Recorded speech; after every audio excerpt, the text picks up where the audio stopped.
الحمد لله وكفى وسلام على عباده الذين اصطفى أما بعد فأعوذ بالله من الشيطان الرجيم بسم الله الرحمن الرحيم محمد رسول الله والذين معه أشداء على الكفار رحماء بينهم تراهم ركعا سجدا يبتغون فضلا من الله ورضوانا سیماہم فی وجوہہم من اثر السجود ذالک مثلہم فی التوراۃ۔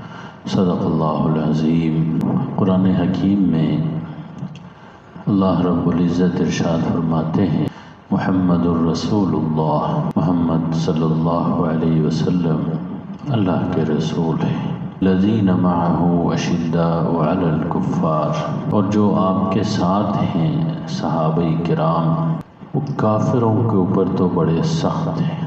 رحماء بینہم، آپس میں ایک دوسرے کے اوپر بڑے ہی مہربان ہیں۔ تراہم رکعا سجدا، آپ حضور کے صحابہ کرام، آپ کے ساتھیوں کو دیکھو گے رکوع کرتے ہوئے، سجدہ کرتے ہوئے، اللہ کی عبادت کرتے ہوئے، یبتغون فضلا من اللہ ورضوانا، چاہتے ہیں کہ بھئی اللہ کا فضل، اللہ کی خوشنودی چاہتے ہوئے ہر وقت ان کا یوں گزرتا ہے۔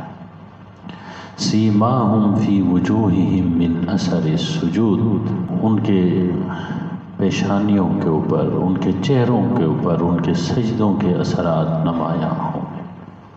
ذالک مثلہم فی التوراۃ، میں کہ یہ ان کی شان بیان ہوئی ہے، آخری نبی کے ساتھیوں کی شان تورات میں یہی بیان ہوئی ہے۔ آج یکم محرم الحرام ہے، مسلمانوں کا نیا سال آج شروع ہوا ہے۔ اللہ تعالیٰ اس سال کو تمام امت کے لیے، مسلمانوں کے لیے خیر و برکت والا بنا دے۔ جو ہم دیکھتے ہیں مسلمانوں کے اوپر ہر طرف آفتیں آئی ہوئی ہیں، جنگیں ہیں، پریشانیاں ہیں، غربت ہے، افلاس ہے، اللہ تعالیٰ ان تمام پریشانیوں سے امت مسلمہ کو نجات عطا فرمائے۔ آنے والے سال کو اللہ تعالیٰ گزرے ہوئے سال سے بہتر فرما دے، ہمارے حق میں، مسلمانوں کے حق میں، امت مسلمہ کے حق میں۔ دیکھیے، ایک تو بات میرے ذہن میں، بعض مرتبہ میں جمعہ پڑھانے آتا ہوں تو میرے ذہن میں کئی موضوع ہوتے ہیں۔ اب ایسی چیزیں ہوتی ہیں، مثلاً آج یکم محرم الحرام ہے تو سوچتا ہوں کہ یکم محرم الحرام حضرت عمر ابن خطاب رضی اللہ تعالیٰ عنہ کی شہادت یکم محرم الحرام کو بھی 10 سال خلیفۃ المسلمین، امیر المومنین رہے، اور ان کی وجہ سے مسلمانوں کو جو ترقی نصیب ہوئی، جو عزت نصیب ہوئی، جو اسلام کو اشاعت نصیب ہوئی، پھر کبھی نہیں ہوئی۔ اتنی ترقی اسلام اور مسلمانوں کو لیے نصیب ہوئی۔ فتوحات کا سلسلہ دیکھیں، جب میں دیکھتا ہوں تو مجھے، جب لوگ خلافت کی بات کرتے ہیں، خلافت کیا چیز ہے؟ صدیق اکبر خلیفہ تھے، عمر فاروق رضی اللہ تعالیٰ عنہ خلیفۃ المسلمین تھے۔ خلافت کیا ہے؟ عثمان غنی رضی اللہ تعالیٰ عنہ، حضرت علی ابن ابی طالب رضی اللہ تعالیٰ عنہ، یہ خلیفہ تھے۔ بعد میں پھر سلطان نہ آئے، بادشاہ سلامت۔ کیا فرق ہے؟ دیکھیے، حضرت عمر رضی اللہ تعالیٰ عنہ خلیفہ و امیر المومنین ہیں۔ آپ کی شفقت مسلمانوں کے اوپر، یاد رکھیے، باپ سے زیادہ تھی۔ امیر المومنین یا خلافت راشدہ جس کو ہم یاد کرتے ہیں، بعض لوگ تو کہتے ہیں کہ مسلمان ماضی میں جیتے ہیں، بھائی ہمیں جینے تو دو، مار دینا چاہتے ہو، ہمارے حال کو تو برباد کر چکے ہو۔ ہمیں جینے کا بھی تمہیں حق نہیں دیتے. کچھ تو اپنے ماضی، شاندار ماضی کو دیکھ کے ہمیں یاد رکھیے. کچھ اپنے مستقبل کے جو ہے نا بھائی، مستقبل کے بارے میں فکر مند ہونے، اپنے مستقبل کو اپنے ماضی کی جھلک بنانے میں کچھ تو ہمیں سوچنے دو. ان کی شفقت دیکھو، خلیفہ امیر المومنین. اب تو ہم یہ بادشاہوں کا دور آ گیا. اب بادشاہ سلامت، واقعی سلامت سلامت. ان کے بعد پھر وزیر اعظم آ گئے، ان کے بعد صدر آ گئے، پھر تو بھائی اور مزے آ گئے. جب ہم دیکھتے ہیں حضرت عمر رضی اللہ تعالیٰ عنہ شہید ہوتے ہیں، کہاں شہید ہوتے ہیں؟ محراب میں. فجر کی نماز کے دوران شہید ہوتے ہیں. تکبیر تحریمہ کے بعد محراب میں ہی چھپا ہوا تھا ابو لؤلؤ فیروز. مجوسی تھا، ایرانی تھا. خنجر، اور وہ خنجر بھی اس میں زہر ملا ہوا تھا، زہریلا خنجر تھا. حملہ کر دیا، شہید ہو گئے. ہم نے توجہ نہیں دی. منبر محراب میں نماز کے دوران شہید ہوئے، حملہ ہوا. 27 ذی الحجہ کو حملہ ہوا تھا. اور یاد رکھیے کہ 1 محرم الحرام کو شہید ہوئے، زخمی ہوئے تھے. یہ آج کا دور کتنا اچھا دور ہے بھائی. دیکھیں وہ زخمی ہوئے تھے، خنجر سے زخمی کیا تھا. آج کا دور ہوتا تو آپریشن کرتے، ہاں جی، علاج ہوتا. حضرت عمر رضی اللہ تعالیٰ عنہ جیسے عبقری بچ جاتے، امت کے لیے کتنا فائدہ ہوتا. بعض لوگ کہتے ہیں کہ جی پچھلا دور اچھا تھا. جی نہیں، یہ دور بہت اچھا ہے. آپریشن ہوتا ہے، سرجری ہوتی ہے، زخمی بچ گئے. سادہ دور تھا بھئی، یہ چیزیں نہیں تھیں، علاج معالجے کی یہ سہولتیں نہیں تھیں. میں ہمیشہ یاد رکھیے حضرت عمر رضی اللہ تعالیٰ عنہ کی پالیسیوں کے بارے میں ہمیشہ بتاتا ہوں. کوئی ایک کتاب ہی پڑھ لیں ان کے بارے میں. مسلمانوں کو ہمیشہ مشورہ دیتا ہوں، کوئی ایک کتاب ہی. یہ ہمارے حکمرانوں کو زیادہ دیتا ہوں. حضرت عمر رضی اللہ تعالیٰ عنہ کے بارے میں ایک کتاب کوئی پڑھ لیں، اپنی مرضی کی پڑھ لیں، اور اسی کتاب کو دیکھ کے اپنی اصلاح کی. میری بات نہ مانیں، کہتے ہیں مولویوں کی بات ہم کیوں مانیں؟ بالکل نہ مانیں. کوئی تاریخی کتاب، ہمارے جتنے بھی حکمران ہیں ان کے بارے میں یہ بات آتی ہے کہ وہ ہندو جو چانکیہ، اس کی کتابیں پڑھتے ہیں. اس نے جو چانکیائی سیاست جس کو کہتے ہیں، جھوٹ بولو، کیا کرو؟ جھوٹ بولو، فریب دو، دھوکہ دو، اقتدار کے لیے جو چاہو کرو. یہ وہی کتابیں آپ دیکھیں گے، جس بھی حکمران کو پکڑیں اس کے سرانے سے چانکیہ کی کتاب ہندو چانکیہ کی کتاب نکل آئے گی. کیونکہ یہ ان لوگوں کا مشورہ قبول کرتے ہیں جو ایسے مشورے دیتے ہیں. ہماری بات تو سنتے نہیں. پہلے مرحلے میں کہتے ہیں مولویوں کی کیا بات سنیں، مولویوں کو کیا پتا. ہمیں نہیں پتا، اتنا پتا ہے کہ حضرت عمر کو پتا تھا. 10 سال وہ حکمران رہے، امیر المومنین رہے، کیسے انہوں نے امت کو سنبھالا. بیت المال میں پیسے آ گئے، کیا کریں جی. ایک چیز بتا دیتا ہوں. فرمایا کہ یہ بیت المال میں پیسے آ گئے، مسلمانوں کے پیسے. کن کے؟ مسلمانوں میں تقسیم کر دیں. کیا کر دیں؟ تقسیم کر دیں جی. تمام ہر مسلمان کا وظیفہ مقرر کریں، اتنا وظیفہ اس کو مقرر کریں کہ پورا سال اس مسلمان کا آرام سے گزر جائے. جس کو آج کل یورپ میں، امریکہ میں، کافروں کی دنیا میں یاد رکھیے بے روزگاری الاؤنس کہتے ہیں۔ دیکھیں وہ دے دیتے ہیں، کوئی آدمی بے روزگار اس کو دے دے، حضرت عمر سب کو دیتے تھے، جن کا روزگار نہیں ان کو بھی، جن کا روزگار ہے ان کو بھی، کہتے بیت المال آپ لوگوں کا ہے، تقسیم کر دیں۔ کیوں جی؟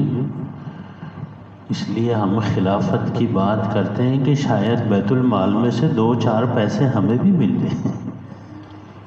سارے مسلمانوں کو چاہیے کہ خلافت کی بات کریں، امیر المومنین حضرت عمر رضی اللہ تعالیٰ عنہ کے دور کی بات کریں۔ بھائیوں آپ تک بھی بیت المال کے 4 پیسے پہنچ جائیں گے، آپ کا فائدہ ہے، اگر آپ کا فائدہ میرا بھی ہے، شاید میرا بھی کوئی حصہ ہے۔ اب بیت المال میں ٹکا میرا نہیں ہے، ٹکا نہیں، آپ کا ہے نا میرا ہے۔ 18,000 ارب روپے کا بجٹ ہے نا تقریباً۔ میں پڑھ رہا تھا اسے تو یاد رکھیے اس میں ناچ گانے کے لیے پیسے ہیں۔ پنجاب یونیورسٹی میں جو ہے نا بھائی ناچ گانے کا ڈپارٹمنٹ قائم ہوا ہے جی، فنون لطیفہ، ہاں جی۔ وہ اقبال نے کہا تھا بھائی جو ہے نا بھائی شمشیر و ثنا اول طاؤس و رباب، یہ طاؤس و رباب ناچ گانا یہ تو زوال کی آخری حد ہے۔ یونیورسٹی میں ناچ گانے کہ ہم ترقی کر رہے ہیں اور اپنی یونیورسٹیوں کو دنیا میں ہم کیا کریں گے، ان کا سافٹ امیج بحال کریں۔ واہ واہ، آگے غریبوں کو دوائی کے لیے پیسے نہیں مل رہے، آپ دوائی دیں گے تو آپ کا سافٹ امیج یہ ہوگا، ناچ گانے سے سافٹ امیج نہیں ہوتا۔ وہ کافر جیسے جس ڈائریکشن میں ہمیں چلاتے ہیں۔ اور مزے کی بات آپ کو یہ بتاؤں، بہت قیمتی بات، وظیفے مقرر ہونے شروع ہو گئے سالانہ، ہر مسلمان کہتے ہیں کہ کس کو کتنا دیں جی، کس کو کتنا وظیفہ دیں، شروع کرنے لگے حضرت عمر ابن خطاب رضی اللہ تعالیٰ عنہ۔ فیصلہ کیا فرمایا، سارے مسلمان ذہن میں رکھیں، فرمایا کہ سب سے زیادہ وظیفہ پورے سال کا، فرمایا کہ حضور کے اہل بیت کے لیے مقرر کیا جائے۔ دیکھیں یہ تھے عاشق رسول، یہ تھے حضور سے محبت کرنے والے۔ ہماری باری آئے گی، میں اپنی بات کرتا ہوں، آپ کی نہیں کرتا، آپ ناراض ہو جائیں گے۔ میں تقسیم کرنے لگوں گا تو سب سے پہلے اپنے بچوں کا زیادہ مقرر کروں گا۔ میں علماء کی کیوں جی، علماء کی بات کرتا ہوں، جب باری آتی ہے تنخواہ مقرر کریں، اپنے بچوں کی سب سے زیادہ، نالائق سب سے اپنے بچے۔ امیر المومنین عمر ابن خطاب 1 محرم الحرام کو شہید ہوئے، انہوں نے جب وظائف مقرر کیے تو فرمایا سب سے زیادہ سالانہ وظیفہ کس کا مقرر کرنا ہے، تنخواہ، وظیفہ تنخواہ کو کہتے ہیں، فرمایا کہ محمد مصطفیٰ صلی اللہ علیہ وسلم کے اہل بیت کے لیے مقرر کیا جائے۔ اس کے بعد فرمایا کہ اسامہ بن زید، اسامہ حضور کے غلام تھے، ان کے اسامہ میں ان کے زیادہ مقرر کر دیے۔ عبداللہ بن عمر آپ کے اپنے بیٹے ہیں حضرت عمر کے، ان کو اعتراض ہوا، کھڑے ہو گئے، کہنے لگے جی میں اسامہ دونوں ہم عمر ہیں،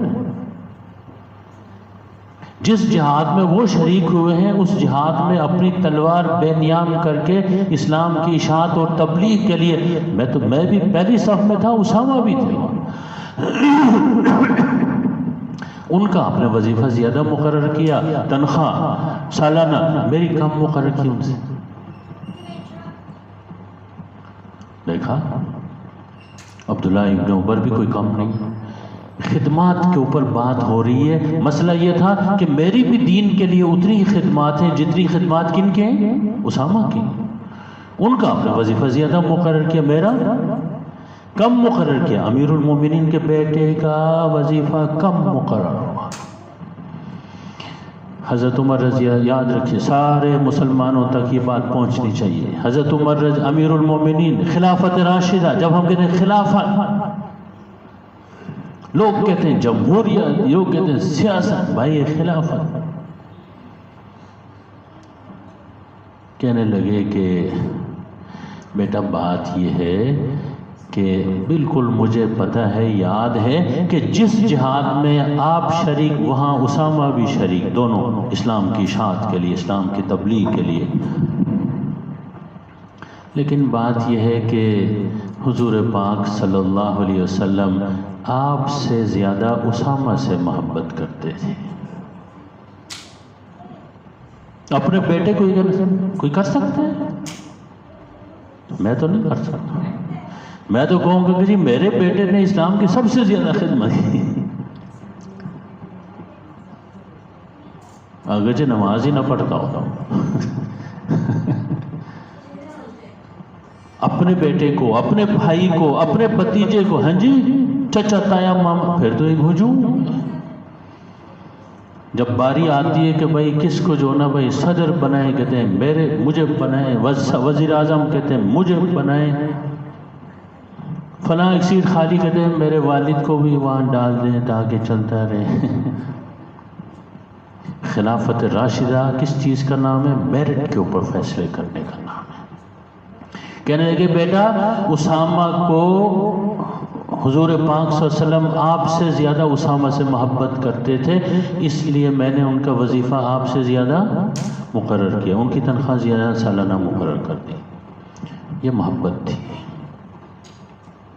اقربا پروری، پاکستان بننے کے بعد تو بنانے والے قائد اعظم نے بھی کہا تھا کہ اقربا پروری نیپوٹزم نہ کریں۔ کون مانتا ہے؟ کیا کیا لطیفے، جب آپ باہر نکلتے ہیں نا تو یہ عجیب عجیب چیزیں سامنے آتی ہیں۔ کوئی غلطی ہوتی ہے کہتے ہیں قائد اعظم کے اوپر ڈال دو۔ ابھی آ رہا تھا چترال سے، تو وہ لواری ٹنل میں لائن لگی ہوئی گاڑیوں کی، تو وہ ایک طرف چھوڑ دیتے ہیں، پھر ان کو بند کر کے دوسری طرف، چھوٹا سا ٹنل ہے، 9 کلومیٹر کا ہے، مختصر وہ ہے سڑک۔ گاڑی رکی تو میں نیچے اترا، میں نے کہا تھوڑا دیکھتا ہوں، ٹھنڈی ٹھنڈی ہوا آ رہی ہے، لاہور جا رہے ہیں پھر تو وہاں پر ٹھنڈی ہوا پیسے دے کے لینی پڑی، یہاں مفت مل رہی ہے۔ ایک گاڑی سب کو کراس کرتی ہوئی آگے جا کے کھڑی ہو گئی، اس کے الگ انٹری کرتی ہے فلاں کا۔ وہ جو آفیسر وہاں تھے، میں ان کو بھیجا رہا، میں نے کہا یہ گاڑی لائن میں کیوں نہیں کھڑی؟ لائن میں کھڑا ہونا یہ اگر قانون ہے تو سب کے لیے ہونا چاہیے۔ کہنے کہا قانون تو ہے۔ میں نے کہا یہ کیوں آگے آ گئی؟ کہنے لگے اس میں ایک فارنر خاتون ہے،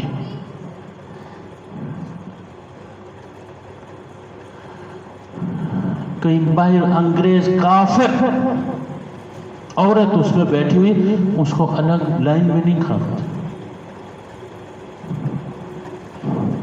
میں کہا یار تم تو بڑے بغیرت آدمی ہو، ہمارے اپنے ملک میں ہماری عزت نہیں ہے۔ کہنے لگے مولانا صاحب وہ تو تھوڑا سا پروٹوکول دینا پڑتا ہے، مہمان ہیں۔ میں نے کہا جب ہم ان کے ملک میں جاتے ہیں تو ہمیں پروٹوکول دیتے ہیں؟ پڑھا لکھا آدمی تھا، کہنے لگے نہیں، پھر تم کیوں دیتے ہو؟ لڑائی شروع۔ اچھا وہ آفیسر کیا کہہ رہا ہے؟ قائد اعظم پہ بات آ گئی، ویسے ہی تو زندگی کے تجربہ۔ وہ کہہ رہا ہے مولانا صاحب یہ سب قائد اعظم کی غلطی ہے۔ میں نے کہا بالکل، قائد اعظم تو قبر میں روتا ہوگا کہ میں نے ان کو پاکستان بنا کے دیا کیا، اور نالائق ہو۔ بڑا ان کو لان تان کر کے اتنی دیر میں وہ پھاٹک کھل گیا۔ میں کہا دفع کرو اپنی شکل۔ قائد اعظم روتا ہوگا قبر میں، ہے نا، اور اس کے قبر پہ روزانہ باجے بجتے ہیں۔ اوپر سے وہ پہاڑوں کے اوپر اپنی غلطی کا بوجھ کے دیں، اس کی غلطی ہے، اس نے پاکستان بنایا کیوں؟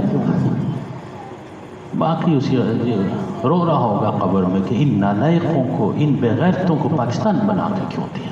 میں نے کہا ملک ہمارا ہے، زمین ہماری ہے، عزت تم ان کی کرتے؟ میں نے کہا قانون سب کے لیے برابر ہونا چاہیے۔ ایسا اس کو لتاڑا بے الحمدللہ۔ بیٹا میرے ساتھ کیا کر رہے تھے؟ میں نے کہا تبلیغ کر رہا تھا۔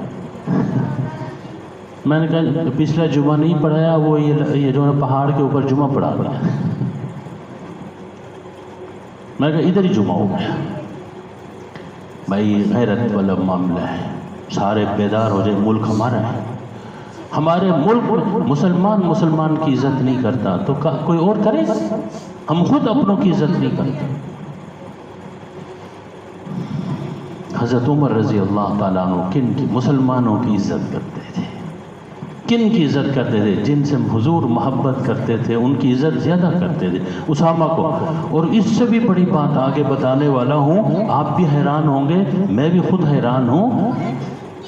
حضرت عمر رضی اللہ تعالیٰ نے اپنے بیٹے سے کہا کہ اسامہ سے حضور زیادہ محبت کرتے تھے، تجھ سے اتنی محبت نہیں کرتے تھے۔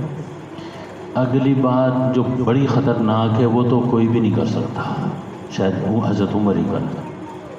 کہنے کہ بیٹا یہ بھی سن لو کہ ان کے والد حضرت زید غلام تھے حضور کے، فرمایا ان سے زیادہ تیرے باپ سے محبت کرتے تھے، تیرے باپ سے زیادہ ان سے زیادہ محبت کرتے تھے۔ مطلب مجھ سے، عمر ابن خطاب سے زیادہ حضرت زید سے محبت کرتے تھے۔ کوئی مانتا ہی؟ ہم تو کہتے ہیں مجھ سے زیادہ کسی سے محبت کرتے۔ حضرت عمر خود فرما رہے ہیں مجھ سے اتنی محبت نہیں تھی جتنی اسامہ بن زید، یعنی زید اسامہ کے والد سے محبت تھی۔ کہنے لگے اسامہ محبت میں تجھ سے آگے، زید ان کے والد مجھ سے آگے، اس لیے ان کا وظیفہ تجھ سے زیادہ مقرر کر دیا۔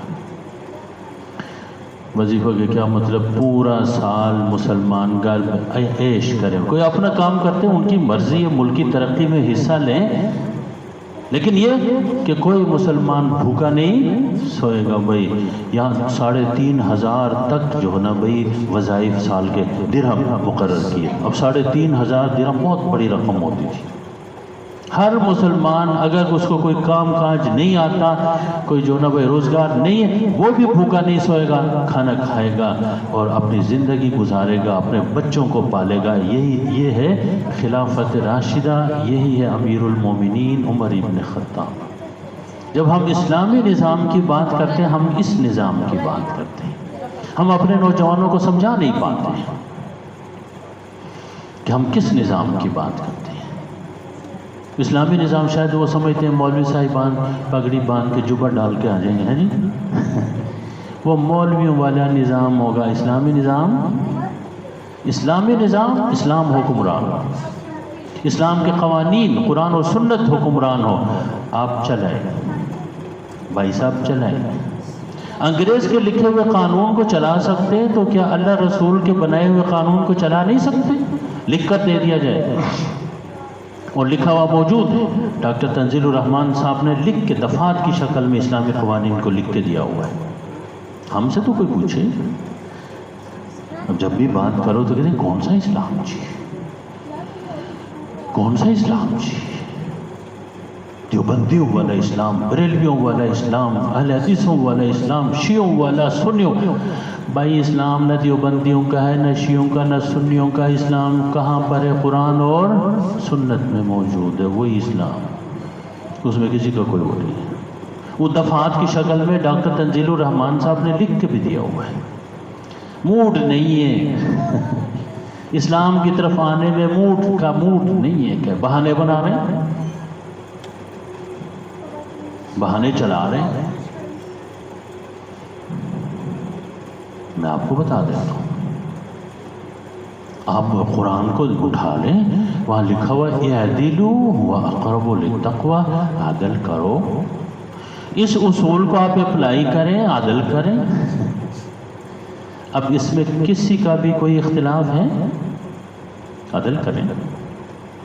کہاں؟ سپریم کورٹ میں عدل کریں، ہائی کورٹ میں، سیشن کورٹ میں، اپنے گھر میں۔ کہاں پر؟ سماجی انصاف اپنے گھر میں۔ اپنے محلے میں اپنے ہمسایوں کے ساتھ عدل انصاف کریں. اپنی جو ہے نا ہمسائے کی نیند خراب ہے، گانے لگا کے پتنگ اڑا کے، یہ عدل ہے؟ ان کی نیند خراب نہ کریں. اعدلوا، عدل کرو. اس اصول کو لے لیں، اس کے تحت جتنی بھی جزیات آتی ہیں آپ قانون سازی کریں. کوئی منع ہے؟ موڈ نہیں ہے، ارادہ نہیں ہے، نیت نہیں ہے. سود نہ کھائیں. احل اللہ البیع وحرم الربا، سود نہ کھائیں، کاروبار کریں. اب بتائیں اس میں کیا ہی بہام ہے؟ یہ کون سا دیوبندیوں والا سود، بریلویوں والا سود، کیوں جی اہل حدیثوں والا سود؟ یہ چھوٹا موٹا اختلاف اللہ کے ولیوں، میں آپ کے سامنے اپنے 47 سال کا تجربہ رکھ رہا ہوں، یہ چھوٹا موٹا اختلافات صرف نماز وغیرہ کے بارے میں ہیں. نماز میں جو نا بھائی ہاتھ جو نا ادھر سینے پہ باندھے، ناف کے اوپر باندھے، ناف کے نیچے باندھے، یہ اختلاف ہے.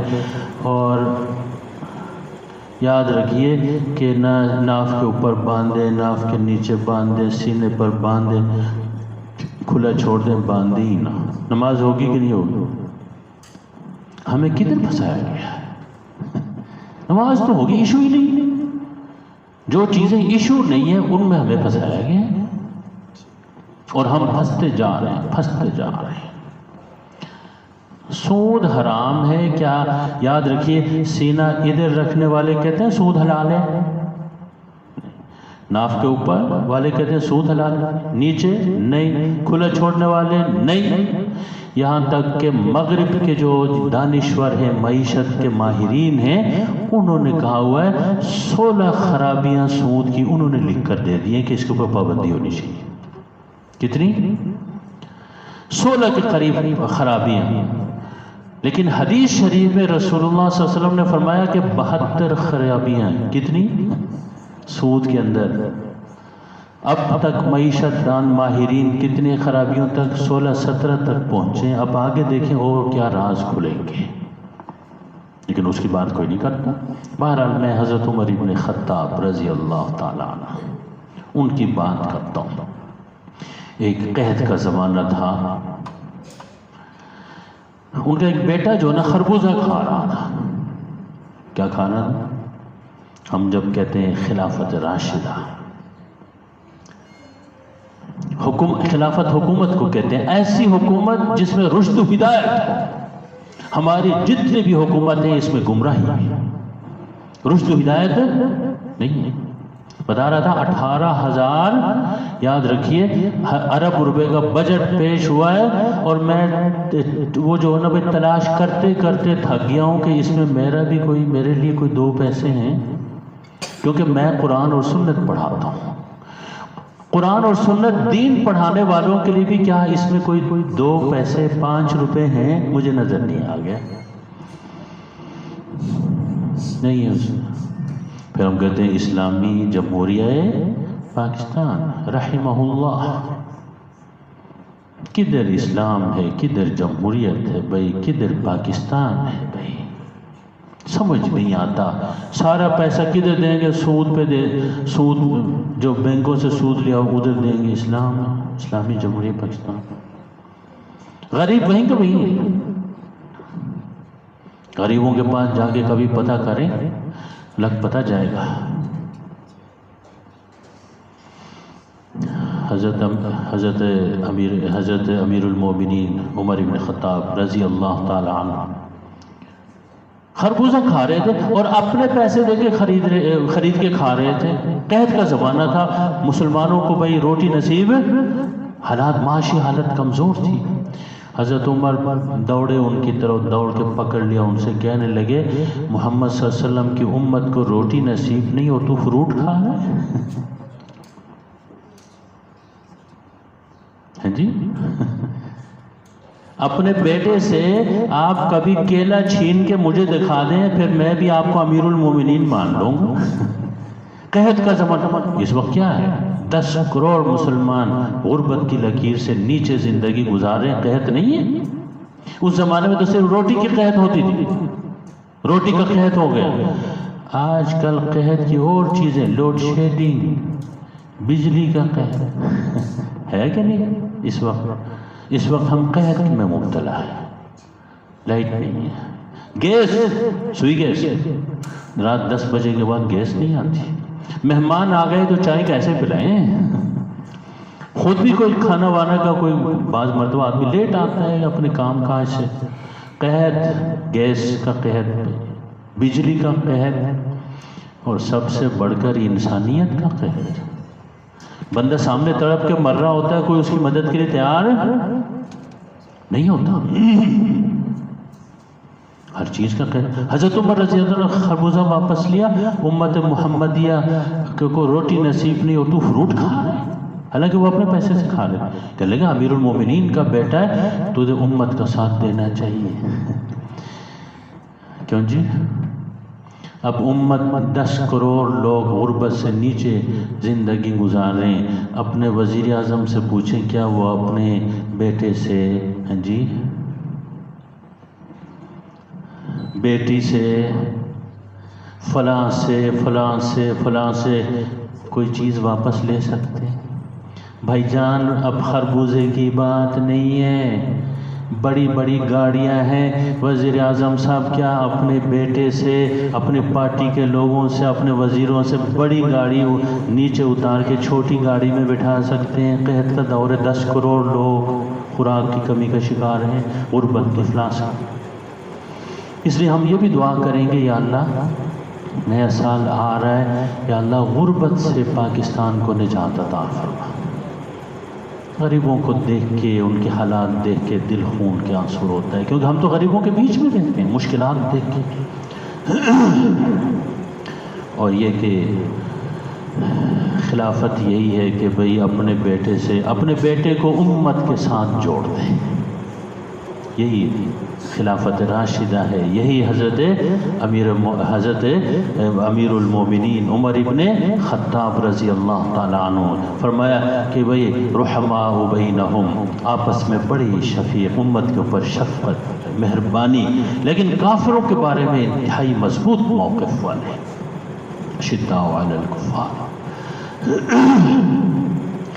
یہ بتانے کا مقصد یہ ہے کہ کچھ نہ کچھ ہم بھی مسلمان ہو جائیں، مسلمانوں کے حق میں آپس میں ہم ایک دوسرے کے اوپر شفقت کریں، کافروں کے بارے میں ہم کیا کریں؟ وہ سخت موقف اختیار کریں، اپنے مسلمان بھائیوں کا ساتھ دیں جہاں کہیں بھی ہوں۔ پھر ہم یاد رکھیے، حکومت خلافت نافذ کرتی یا نہیں کرتی، پھر ہم خود کیا ہوں گے؟ خلافت نافذ کرنے والے ہو جائیں گے، نجی خلافت میں اور آپ کریں گے، یہ حکومت کیوں نہیں کرے گی؟ ہمارے ہاں تو ہر چیز نجی ہو گئی ہے نا جی، نجکاری۔ کم از کم اس خلافت سے، خلافت علی منہاج نبوت، ہم یہ سیکھیں، حضرت عمر ابن خطاب سے سیکھیں۔ مشورہ ہے کہ ساری باتیں میں نہیں بتا سکتا، ایک کتاب کوئی بھی آپ کو پسند ہو، حضرت عمر رضی اللہ تعالیٰ عنہ کے بارے میں آپ ضرور پڑھ لیں، انشاءاللہ آپ کے اسلام ترقی کرے گا، آپ کا، میرا اور آپ کا، ہمارے اندر کی دنیا میں تبدیلی آ جائے گی، اسلام کو بہتر سمجھنے میں، کیونکہ حضرت عمر رضی اللہ عنہ نے جو کچھ بھی کیا محمد رسول اللہ صلی اللہ علیہ وسلم سے سیکھ کر کیا تھا، اسلام انہی لوگوں نے سیکھا تھا، انہوں نے اس کو پریکٹس کیا تھا، اس پر عمل کیا تھا۔ کوئی ایک کتاب، اگر کسی کو کتاب یاد نہیں ہے، جمعے کے بعد مجھ سے مشورہ کر لیں، کوئی ایک آدھ کتاب کا میں بھی مشورہ دے سکتا ہوں، بلکہ زیادہ کا دے سکتا ہوں، دیکھتا ہوں کتنا آپ نے میرا بیان غور سے سنا ہے یا نہیں سنا، یہ پتہ چلے گا جمعے کے بعد۔ دیکھیے بھائی، یکم محرم الحرام، حضرت عمر رضی اللہ عنہ شہادت کا دن، اور پھر نیا سال شروع ہوا تھا، ہے نا جی، محرم سے ہمارا نیا سال شروع ہوتا ہے، قمری کیلنڈر کے حساب سے یہ نیا سال محرم میں شروع ہوتا ہے۔ اس کا تقرر بھی حضرت عمر رضی اللہ عنہ کے دور میں ہوا تھا، صحابہ کرام کے مشورے سے یہ ہوا تھا۔ کوشش کریں کہ اپنے معمولات کو، اپنی زندگی کو قمری مہینوں کے ساتھ جوڑنے کی کوشش کریں، کچھ اور نہیں کر سکتے، کم از کم بچوں کو جو جیب خرچ دیتے ہیں وہ قمری حساب سے دے دیں، کچھ اور نہیں کر سکتے تو آج یکم محرم الحرام ہے، کوئی بچوں کو اچھا کھانا ہی کھلا، بچوں کو پھر یاد رہے گا کہ باپ نے اچھا کھانا کب کھلایا تھا، جب نیا سال شروع ہوا تھا یکم محرم الحرام۔ آپ کہیں گے پھر حضرت عمر رضی کی شہادت ہوئی تھی، آپ ان کی شہادت والے دن نئے کھانا اچھا کھانا کھلانے کی بات کرتے ہیں؟ بھائی شہادت مومن کا اعزاز ہے، مومن شہید ہوتا ہے، منافق کبھی شہید نہیں ہوتا۔ یہ اللہ نے ان کو اعزاز دیا، محراب میں نماز کے دوران شہید ہوئے، اللہ نے ان کو اتنا بڑا مرتبہ دیا، ساری امت کی طرف سے اللہ ان کو جزائے خیر عطا فرمائے۔ ان کے دور میں امت کی عزت تھی، مسلمانوں کی عزت تھی، لیکن میں یہ عرض کر رہا ہوں کہ وہ اپنی جگہ، لیکن کم از کم ہم اپنے بچوں کو اسلامی کیلنڈر، قمری مہینے ان کو یاد کرا دیں۔ یاد کرانے کا یہی طریقہ ہے کہ ان کو کوئی اچھا کھانا اس دن کھلا دیں کہ بھئی آج یکم محرم الحرام ہے، ہمارا نیا سال شروع ہوا ہے، کھانا نہیں تو کوئی تحفہ ہی دے دیں کہ جی نیا سال شروع ہوا ہے۔ باقی شہادتیں ہوتی رہی ہیں اور ہوتی رہیں گی۔ مسلمان مجاہد ہوتا ہے، غازی ہوتا ہے، شہید ہوتا ہے، کیا ہوتا ہے؟ اسی طرح زندگی گزرتی ہے، مجاہد ہوتا ہے، غازی ہوتا ہے، شہید ہوتا ہے، اس میں گھبرانے کی بات نہیں ہے۔ اللہ تعالیٰ ساری امت کو تفرقہ سے، فرقہ واریت سے، گروہ بندیوں سے محفوظ فرمائے، دین کو صحیح سمجھنے کی توفیق عطا فرمائے۔ وآخر دعوانا